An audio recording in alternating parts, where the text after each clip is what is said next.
So we're gonna do a quick role play right now. I'll be Netflix and you be you. Ring, ring, ring, ring, ring, ring, Yeah, ring. hello. Hi, David. This is Netflix. How are you? Oh, good to hear from you again.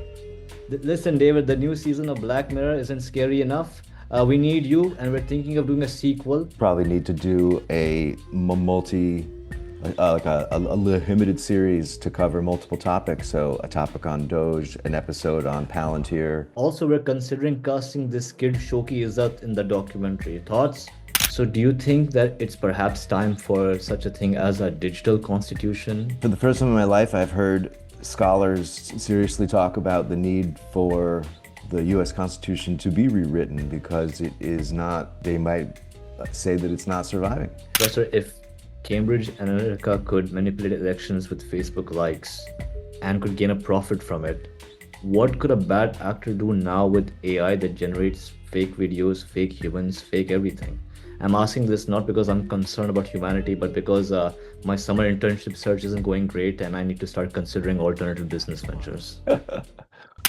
No, I am not Dan Tomey from Good Work on YouTube, but I do have a selfie with him, which means I have his permission and blessing to copy his style for this one video. Remember The Great Hack, that 2019 Netflix documentary where we learned, surprise, all our data, our likes, everything we ever saw online is being used against us. Fun times indeed. One of the heroes of that story was Professor David Carroll, a guy who said, hey, maybe Facebook shouldn't own every embarrassing like I have on the internet in 2012. Well, fast forward and it's 2025. We've gone through a global pandemic, a second Trump presidency, and robots are writing our wedding vows now. So today I'm talking to Professor Carroll to find out, is AI an actual threat to democracy, or is it just a toy for billionaires to use? And most important of all, should I just throw my phone into traffic right now?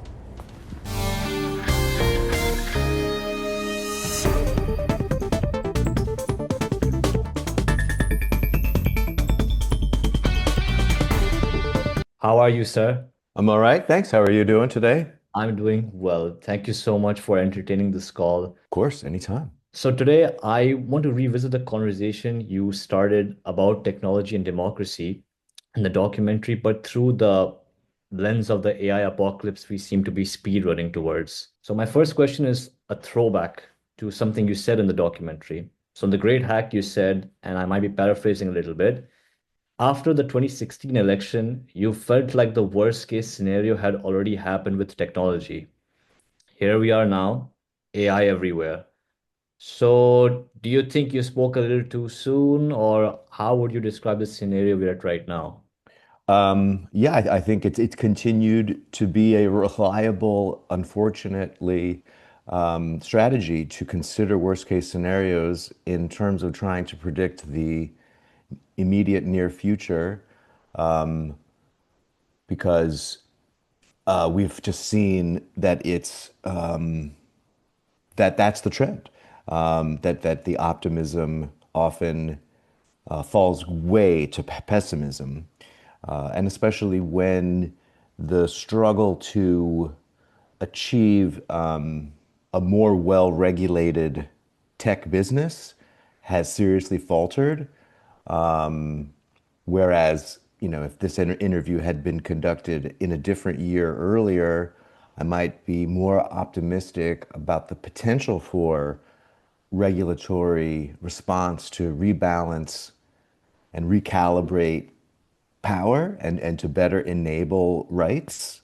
But we're definitely moving in the opposite direction at this time. And definitely the way that the new administration has really seized government data and seized the consolidation and unification, blending of previously separate government databases is one aspect of a terribly alarming trend that would fit the idea of what's a worst case scenario to try to predict it. And yes, like somebody coming in and linking government databases that are supposed to be separate to even comply with the Privacy Act of 1974. So, a kind of illegal unification of data to then conduct mass data abuse at the government level. This was sort of the worst case scenario that made corporations abusing data to sell ads seem like not something to worry about in comparison to government abuse, right? What do you think about artificial intelligence overall? Is it just the next phase of the internet, or is it actually a threat to democracy? Yeah, I would say it's a natural evolution of scientific and technological progress, but it does pose a significant next order threat because its nature of being representing a consolidation of power itself. That is the owner of the AI has outsized power. Again, these asymmetric power relationships. So the entity that owns the AI has very capital intensive footprint to because it's in a very expensive technology for both sort of the infrastructure to deliver it and the fact that there's not really a clear business model yet to sustain it. So being in that particular mode, we're sort of ripe for monopolization and sort of the dynamics of just a few players. And then the fact that the data itself is by necessity kind of opaque. We humans don't have a good ability at understanding how the models work. That only really like a handful of people on Earth that have super advanced mathematics degrees can actually like read the equations to truly understand like what these models actually do, how they actually function. So I think there's a threat to kind of like the cognitive security that we just can't we have difficulty understanding how the models work, and that's a problematic dynamic to not understand the technology that you're working with. It's a very different paradigm than the original internet. So I think it's not necessarily the sort of next internet. It's a different beast because the internet was always highly decentralized by nature, highly open protocol, open source.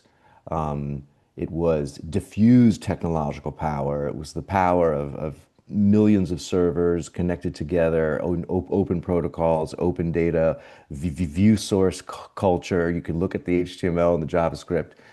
They're a very transparent system, actually, very decentralized and very much like user owned in a way, compared to AI, which doesn't have these features. So I think it's a different branch of technological development and the impact on societies. And then I think we also have the same kind of problems that are not solved: the abuse of personal data and personal property to train these models, the inability of people to exercise their data rights with the models, and then yeah, the unresolved issues of copyright. So just sort of so many simultaneous challenges. Any one of them were already pushing the limits of government's abilities to cooperate and effectively regulate and enforce existing regulations. So is big order. And then the idea that the models themselves are vulnerable to attacks and manipulation, that all the models can be jailbroken and injected with harmful, you can manipulate the models to produce responses that they're not supposed to be producing. You can circumvent their safety mechanisms, is what I'm trying to say. And so, and just the rapid deployment of these services without really worrying about their impact and just sort of cleaning up the mess after based on what gets bad press is the same model that we're in again. And I think the only thing that's even more considerable is the way that the investor class has become more intertwined with the federal government itself and the administration. Um, and so another big difference between Trump 1.0 and Trump 2.0 is such a significant intertwining of private investor interests in the administration's operations, whether that's feeding their crypto investments or things like Palantir. It all is part of the culture. And so I think the idea that the sort of Silicon Valley investor class took over the federal government through Trump and is abusing power through data and by deploying AI in the government, replacing government employees. It's all kind of the same narrative. So I guess if there was a sequel to The Great Hack, it would be the story of how Silicon Valley Professor, I'm going to made this capture. the sequel part. I'm going to interject you Oh, there. you Question. already have that I'll question save that for the teed so the up. Okay, I sure, got a sure. question, so save that. But I'm glad I it's don't want to get ahead of you. Sorry, sorry. no. I apologize. I know That's over. you're so if I understand correctly, it's sort of like, and please correct me if I'm wrong, it's sort of like deja vu because I was trying to understand how is the threat that AI poses today any different from the threat that these social media platforms posed during the Cambridge Analytica era? Because even back then, we didn't really have a understanding of how our data is being used, where our data is actually going. So is it kind of like deja vu all over again, or is it maybe slightly? It, yeah, I think it's a different branch of concerns because like the underlying architecture of the technology is fundamentally different, and so that presents new problems that we have to consider. Also, what I was saying before about how it swallows multiple simultaneous social issues at once that Yeah. we formerly were thinking of separately. So I think that those two dynamics can't be underestimated. And then I think the third problem of it, it's like a technology in search of a use case, as opposed to a technology that's made for a problem. I think is another dynamic that makes it different than social media. Like social media's use case is very evident. People know how to use it. People value it. But the question of how AI has sort of poisoned social media, I would argue, and other social dynamics that occurred from the COVID pandemic onward to today, I think a lot of people have moved a lot of communications off of social media and into group chat, which has like narrow casted communications in a that's had different effects. So that would be another different dynamic. I don't think there is a single social media and network anymore that everyone is paying attention to. In the Trump 1.0 era, Facebook and Twitter were were singularly central social media platforms that really did centralize people's attention. And the fragmentation that occurred over COVID with the adoption of TikTok, which was a platform that was very well suited to lockdown, and uh, and then that evolved into the acquisition of Twitter to become X, which further fragmented what used to be the centrality of Twitter. So we've just seen this fragmentation of the audiences for political reasons, and then the emergence of group chat, and then the way that AI content has infiltrated social media feeds to the point that it seems like it's for some people it's just slop. The words AI slop has emerged as a kind of the equivalent to spam. So if like spam was the byproduct of Web 1 early internet technologies, it seems like slop is the byproduct of this technology. So it doesn't it creates a lot of waste and but the slop is infecting and kind of poisoning social media to a degree. And so I think the kind of the era of social media it's sort of in decline as a whole. Compared to in the moment of the Great Hack, it was at its peak. There's this New York Times quote that I can't stop thinking about in one of the articles. And the quote is, we can have democracy or we can have a surveillance society, but we cannot have both. How much do you agree with that? And could you unpack it a little bit for us in your own words briefly? Yeah. Well, I mean, yes, I agree, and it's always been the threat. The problem is surveillance is a behavior changing element. So the fact that you would know you're under surveillance is going to change your behavior. And so in order to pursue life, liberty, and in the pursuit of happiness, the sort of some of the founding articles of the country, if you are under a surveillance condition, it inhibits that fundamental human right to fully express, fully actualize, fully enable. And the power of the state, becomes asymmetrical over the people. So the consent of the governed is really a key aspect of democracy. It's also kind of part of the Declaration of Independence that the consent of the governed is an idea that then requires the people to have a kind of control, a check on the state. And if the state is surveillant, then this very asymmetric, that power imbalance is going to make it too difficult to potentially eliminate the state. In the Declaration of Independence, it states that if the state is no longer suitable, the people have the right to make a new one. And so you can't have a surveillance state that would only be out for its own self-preservation.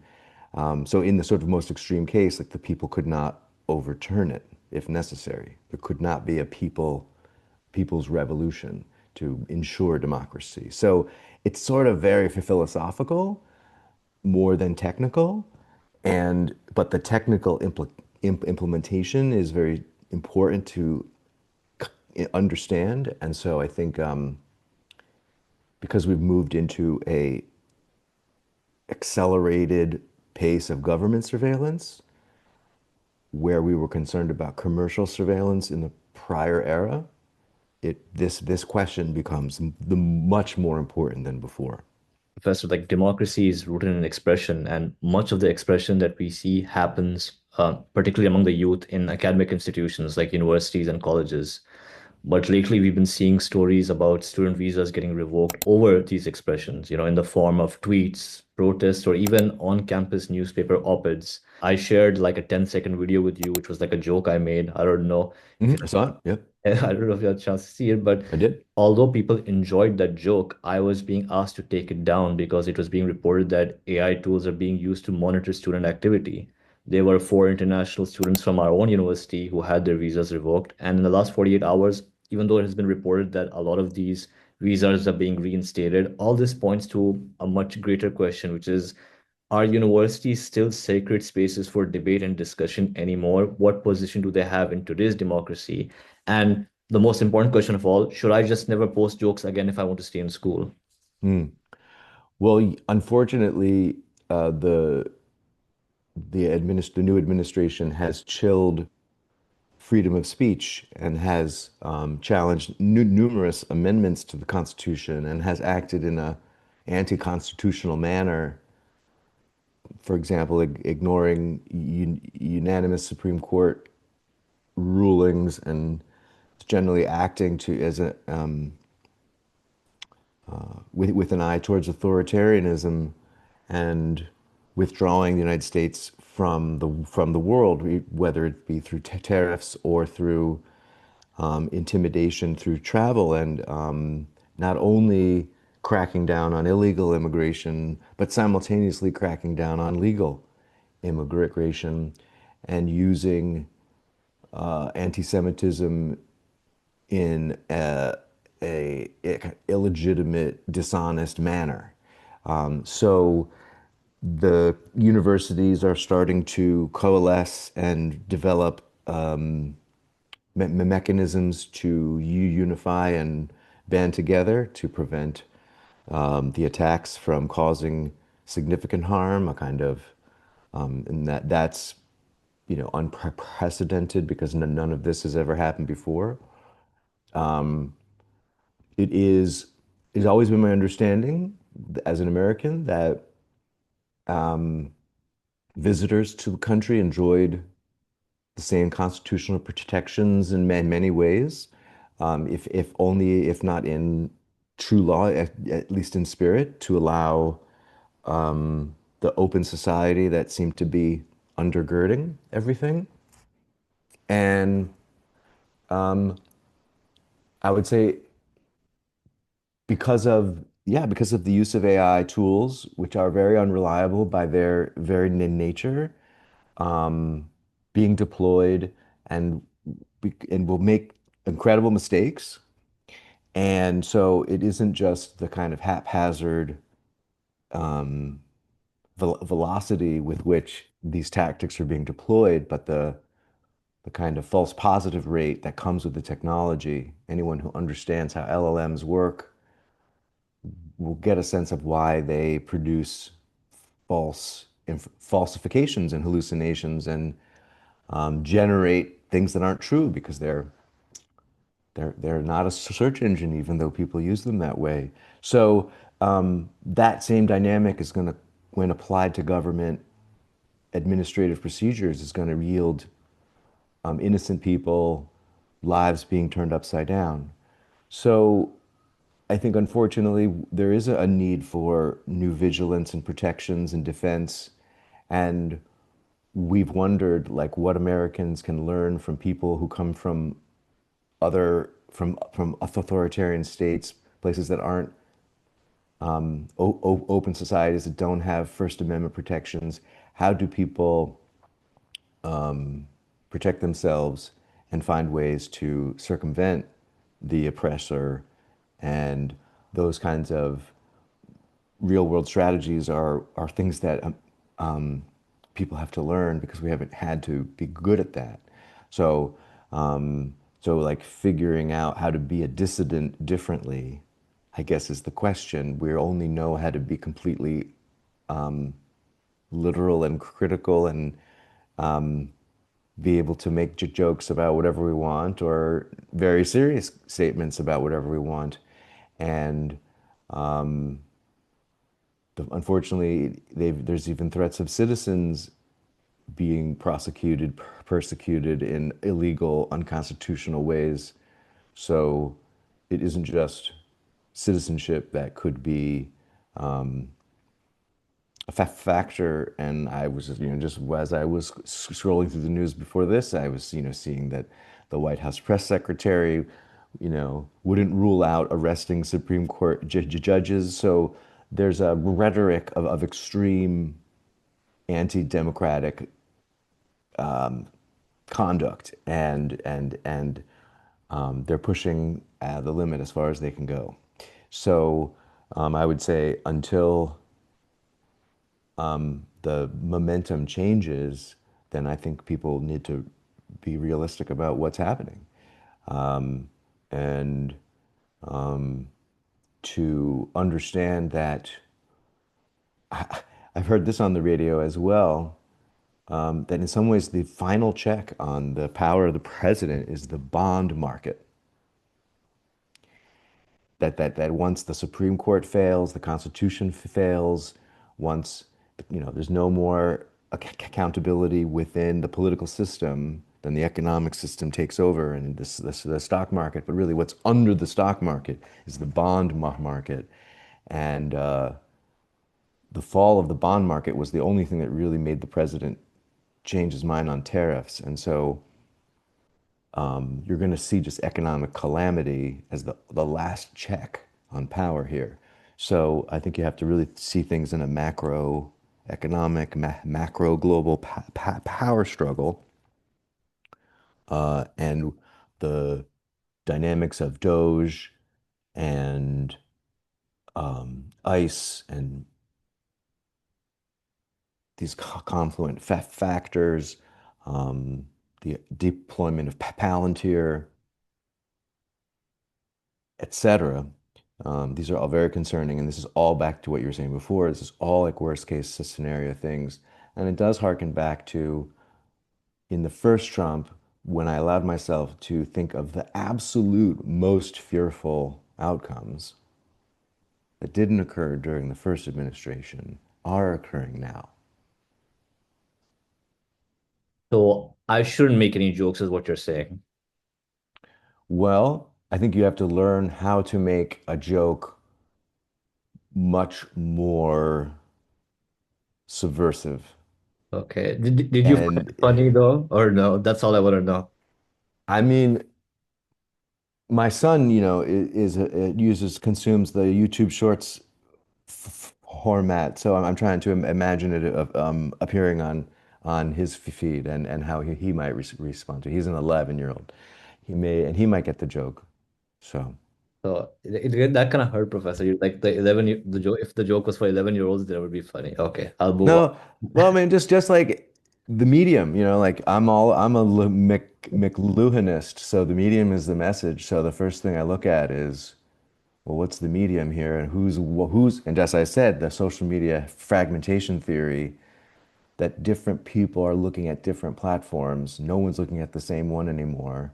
So who's looking at those? And it includes 11-year-old boys. There are other constituents there too, but Got it. definitely dominated by My ego is not as bruised. preteen and yes, yes. Hollywood is running out of ideas, obviously.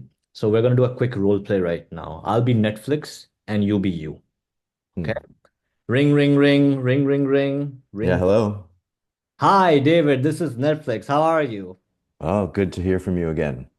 Listen, David, the new season of Black Mirror isn't scary enough. We need you, and we're thinking of doing a sequel to your documentary, and we're calling it The Greater Hack. So, if we do go in this direction, what are the first things you would want to tackle in this documentary? Well, we would be needing to tell the story of the coup d'etat that was performed by Elon Musk, beginning with his capture of the Trump campaign and through to the installation of Doge. So the Doge story is its own narrative. You probably need to do a multi, like a limited series to cover multiple topics. So a topic on Doge, an episode on Palantir, and we would have to find some other good subtopics for another episode. Of course, things are still unfolding as we live through this, so might need to leave room for the unexpected too. Also, we're considering casting this kid Shoki Izzat in the documentary. Thoughts? Oh, I think there's definitely some important roles. I mean, in a documentary, subjects just play themselves. So we'll have to see what this character is up to, but he seems to be onto something. I'll tell Timothy Chalamet that he can go audition somewhere else. Okay, thank you. Thank you. You're a natural professor. That's funny. That's Shake funny. will be proud. Thank you. That was fun. On a more serious note, Professor, there's been a lot of talk about this concept of information integrity, especially now with deep fakes and fake news. And some people are suggesting that maybe in order to authenticate our social media platforms, we should attach like official documentation to prove our identity. Is that a smart move, or do you think we need to find other ways to foster information integrity? Well, I think identity verification is a tricky issue. Um, it's one of the reasons that Twitter was destroyed. So Twitter verification was functioning as a identity verification system, a private one, but a highly functional one. But it was easily politicized, and indeed one of the reasons why Musk was easily convinced to acquire Twitter in a hostile takeover was to destroy the verification model and replace it with what he did, which absolutely obliterated it.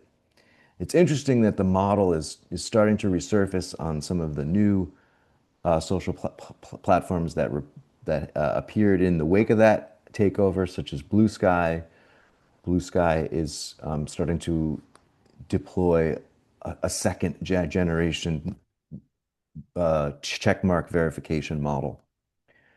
and it has some interesting qualities and features to it. So we'll see if it lasts and won't be politicized. Like if it had been designed with some better infrastructural features to resist being taken over by an individual, but also kind of resistant to political critique.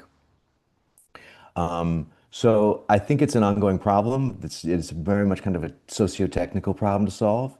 But ultimately, I think, that solves a kind of public figure verification problem more than the idea that does every single person need to be a verified user. And I think that's a more interesting question. I think that there are many reasons politically why people would need to not be verifiable and have to preserve some elements of at least pseudonymity online. And verifying pseudonyms is a thing that breaks the verification model. That was one of the things that Musk enabled in X is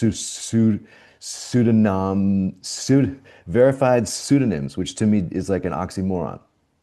So the sort of need to have a pseudonym negates the kind of ability to be verified by its very essence. And so then it creates the ambiguity of bots and synthetic accounts and so on. But that's been omnipresent for more than 10 years now. And bots have been present in the digital advertising ecosystem almost since its inception. So we've been coexisting with bots on a massive scale this whole time. We'll continue to, even more so. When I think of rights, I think of a constitution, and you've been an advocate for data rights. So, do you think that it's perhaps time for such a thing as a digital constitution? And if so, how would such a thing work? Because the internet isn't just one country's problem. So yeah, I mean, for the first time in my life, I've heard scholars seriously talk about the need for the U.S. Constitution to be rewritten because it is not, they might say that it's not surviving. It's not working anymore. It's broken. It was written for a now kind of ancient 250-year-old agrarian slave-owning society. And it was written with, under whale blubber lamp and a quill, whereas the EU is a modern construction of statecraft conceived of in the latter part of the 20th century and incorporates modern concerns into it, such as data protection as a fundamental human right. And the concept of data protection could never even like concern the original framers. So the sort of need to potentially update the Constitution fundamentally during a constitutional convention, and there would be strong arguments to make a new constitution compatible with the EU Charter because that would guarantee the ability to continue cross-border data flows, that the essence of digital trade is the ability to transfer data across the Atlantic and other oceans. And so, but if there's not a compatible data rights framework, that trade will collapse, could collapse. The treaties have been renegotiated now three times from lawsuits from Max Schrems. So it's a significant higher order issue that could be resolved to sort of reconcile the 21st, 22nd centuries. It remains a problem, basically, that the U.S. Constitution is an obsolete document in comparison to the EU Charter, for example. Or just think about Chile, which also recently rewrote its constitution and incorporated neural privacy into its rights framework. Again, anticipating Neuralink and brain-computer interfaces and the final frontier of neural privacy, the ability to read one's thoughts. So that the opportunity to rewrite a constitution is the opportunity to update its technological frameworks. And so the question is, what would the question of AI be in a new US Constitution? And I'm sure that would be a sticky issue for all the various issues we talked about, but we didn't even get to, like, does an AI get rights? But we probably need to secure human rights before we secure them for machines, I would say. Yeah, let's prioritize the humans first. At the end of the great hack, you still didn't know where your data ended up. And now it's almost, I want to say 5, 6 years later. Has anything gotten easier when it comes to actually seeing your digital trail? Yeah, so the during COVID, um, Channel 4 was leaked the Trump uh, database from the 2016 election, and they reached out to me and they came to me during COVID and showed me my file in that database, and that file was the file that we had always expected, that we were always requesting. It contained all the data sources that we assumed would be there, and the voter profile as we imagined, all the consumer and data broker elements, and it also had a psychographic score and percentiles, just as we suspected as well. And the fact that that had to come through a journalistic leak, and that there's a clip on YouTube by Channel 4 that shows this, and also some other stories that they did from the analysis of that database. It shows other kinds of abuses of the data. But in any event, it was sort of a leaker and an act of journalism that in the end brought the truth out. And so we still rely on that for final accountability when governments don't pull through. And indeed, there were difficult to explain obstructions to the investigations internationally, and there were failures to cooperate in key places so that the sort of full extent of the forensic analysis of what was the servers that were seized under criminal warrant and the sort of fruits of that analysis were very limited and did not meet our expectations and did not become part of key batches of evidence for important investigations. So it was ultimately stymied. So the kind of it will be kind of forever shrouded in some mystery as a result. And but it did prove as a kind of stress test on the international data protection regulatory framework that there are some limitations, and that at the end of the day, leakers and journalism is the key check on power. Yes, indeed. Professor, if Cambridge Analytica could manipulate elections with Facebook likes and could gain a profit from it, what could a bad actor do now with AI that generates fake videos, fake humans, fake everything? I'm asking this not because I'm concerned about humanity, but because my summer internship search isn't going great and I need to start considering alternative business ventures. Well, um, unfortunately, we're looking at a Trump session, and so many people will be graduating into bad economic times. But this program has been operating for more than 25 years and has survived several downturns. So there's some resilience built in. Don't worry too much. But yes, we, the sort of underlying problem is the general poisoning of the information environment to the extent that there's no longer any healthy participation. And healthy participation in an information environment is necessary for a democracy to flourish. So it's one of the ways that AI is sort of, unfortunately, has some essentially anti-democratic qualities to it. That because it proliferates slop as one of its byproducts, um, it's going to degrade the information environment. Again, it's kind of a form of pollution, and this degrades people's trust.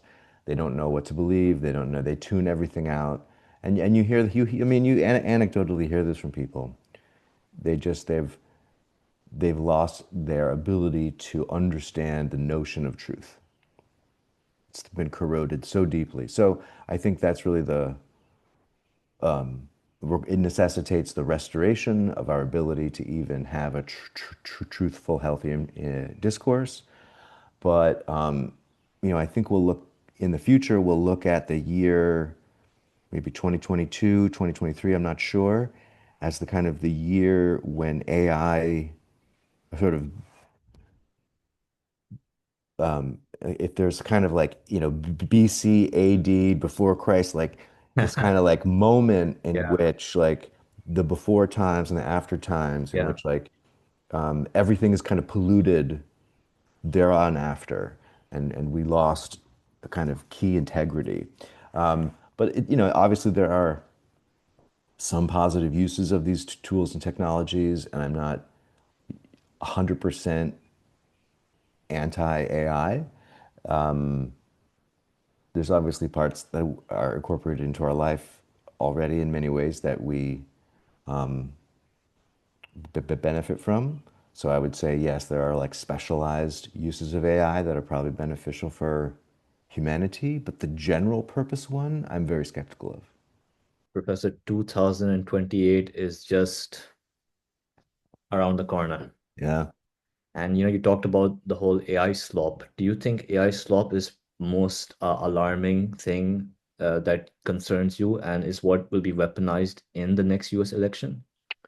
Um, so I think the AI's ability to produce synthetic video is increasing very rapidly, and that coupled with sort of the formation of personas that have a persistent memory with users to create sort of the greater potential for having serious relationships with AIs that are manifested as fully video realistic characters. I think this is happening, and so that's then going to be a vector for abuse and manipulation, and it's going to be on a level that we haven't yet seen because the sort of relationships that people will make with these characters are going to be deeply persuasive. We've already seen young people very much persuaded by these systems to the extent of suicides have been caused. And because the safeguards and the safety mechanisms are just not there, there's just great risk of people being harmed and like just great potential for corporate and government power to manipulate people through AIs, through relationship-based psychological warfare. And that's something that we don't know how to deal with. You've seen the dark side of tech for a while, even though you think AI does have some benefits, as you just suggested, but you're still skeptical of it. Is there any version of a future where technology and democracy actually work together again, or are we just rearranging the deck chairs on the Titanic at this point? I mean, there's definitely it's an epic battle to preserve democracy against the default of authoritarianism, and so I think cycle there's a historical cycle that we might be living through from the big picture, but it's also accelerated and sort of filtered through the lenses of these technologies, which amplify them to considerable dimensions. So, but we have experienced extremely democratic and egalitarian moments of technology. And I think some of my age comes through in being born as a member of Gen X. And so, like, grew up with the emergence of the internet as an idea and kind of saw it and it's lived through it professionally in its early days and saw the avant-garde and saw its immediate promise and then of course saw how it gets corrupted, but that these when these new platforms and models and protocols are first born, they are exciting and they do promote new possibilities and potentials for people. And so I think it is about like promoting and nurturing models that are healthier, protocols that are open, and business models that are more sustainable and less extractive. I think like I think there is interest and people are recognizing that, for example, trying to build and design billionaire-proof tech platforms is a very important specification. It's a very important feature set now. And I think kind of knowing what we have to build for, thinking about worst case scenarios because we've lived through them, will make the technology better because we've like figured out how to make it better. So whether it's rewriting the Constitution or figuring out a second generation AI that's not sort of default authoritarian, um, is would be good for humanity. Okay, Professor, final question. I know since you enjoyed the last roleplay question so much, this will also be a roleplay question. You hear a knock on your door. You rush to open it, and it's Hagrid from Harry Potter, and he's given you a magic wand. So the question is, if you could pass one law right now, or you could do anything with this magic wand to protect citizens from this AI-driven machine, what would it be? Hmm. Yeah, I mean, I think short of having the power to invisibly guide the rewriting of the Constitution to update it for the future, um, sort of at its core, the recognition that the United States doesn't have a basic right of data protection as a fundamental human right. It doesn't have a fundamental right of privacy, and it needs to be enshrined and enumerated. And the Supreme Court has basically almost said this. Indeed, the decision to strike down the right of abortion in the Dobbs decision, Justice Alito specifically notes that, if it's not enumerated in the Constitution, it doesn't exist as far as they're concerned. So the enumeration of these protections, fundamental, I think, would be necessary, and just having them could curtail the abuses that we're seeing. Professor David, thank you for being so generous with your time. Oh, thank you for your wonderful questions. And I hope made it as engaging as possible. Oh, absolutely. I will lower the bar for your interviews in the future, but either way, No, it's been fun. Well done. And I hope to be able to do something again with you soon. it's the sequel for the Netflix documentary. Of Oh, course, very that's what good. we're doing Oh, again. great. Very, very good. Thank you.